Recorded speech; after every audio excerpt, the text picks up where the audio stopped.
अब हम ऐसे लिंग के विषय में बात करेंगे जो आयु प्रदान करता है, शक्ति प्रदान करता है, धैर्य प्रदान करता है, जो भी शत्रुएं हैं उन शत्रुओं का नाश करता है। और अगर किसी राज्य पर महामारी का संकट आ जाए और उस शिवलिंग की सही आराधना की जाए तो उस दिशा से उस महामारी का समूल उच्चाटन हो जाता है।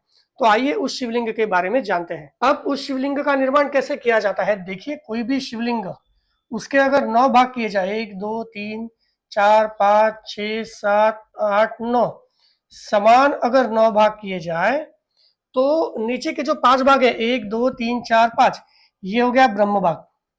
तो ये तो वेदिका के अंदर चला जाएगा। ब्रह्म भाग 4 कोणों का बनाना चाहिए। अब ऊपर 4 भाग बने हुए हैं तो आधा हो गया विष्णु भाग जो 8 कोणों का बनाना चाहिए। ऊपर का जो रुद्र भाग है ये सर्कुलर मतलब गोल बनाना चाहिए।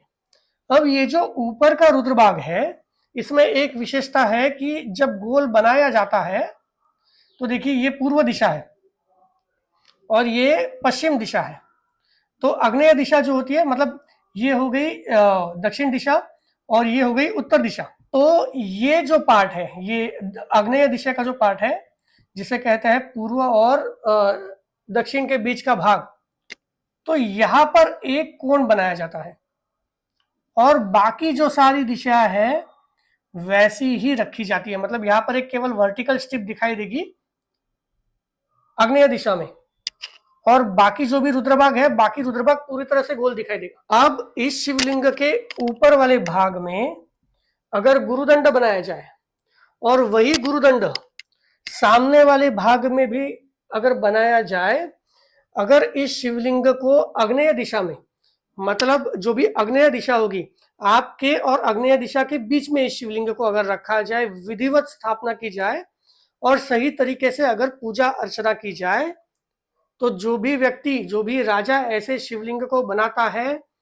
उस राजा के राज्य से सारे शत्रुओं का समूल नाश हो जाता है। अगर दक्षिण दिशा में कोई भी महामारी फैली हुई है तो ऐसे शिवलिंग की आराधना से दक्षिण दिशा की जो भी महामारी होती है उसका समूल उच्चाटन होता है। इसमें कोई भी आशंका नहीं रखनी चाहिए। और जैसे पहले भी कहा है कि जो भी व्यक्ति ऐसा शिवलिंग बनाता है, प्रतिदिन इसकी आराधना करता है, उसे आयु, बल, असीमित शक्ति प्राप्त होती है। तो अगर आप किसी महादेव जी के पुरातन मंदिर में जाए और अगर आपको कहीं पर ऐसा शिवलिंग दिखाई दे जहां पर ऊपर भाग में दंड भाग का चिन्ह अंकित है, एक ही कोण बना हुआ है आग्नेय दिशा में, बाकी रुद्रभाग पूरी तरह से गोल है और आपको यहाँ पर सामने भी गुरुदंड दिखाई दे रहा हो तो जान लीजिए कि ये आग्नेय शिवलिंग है। तो तब आपको समझ में आ गया होगा कि ये शिवलिंग किसी व्यक्ति ने क्यों बनाया होगा। अगर आपने ऐसे कभी किसी शिवलिंग को देखा है तो उसकी जगह या फिर उसका फोटो हमें अवश्य भेजें।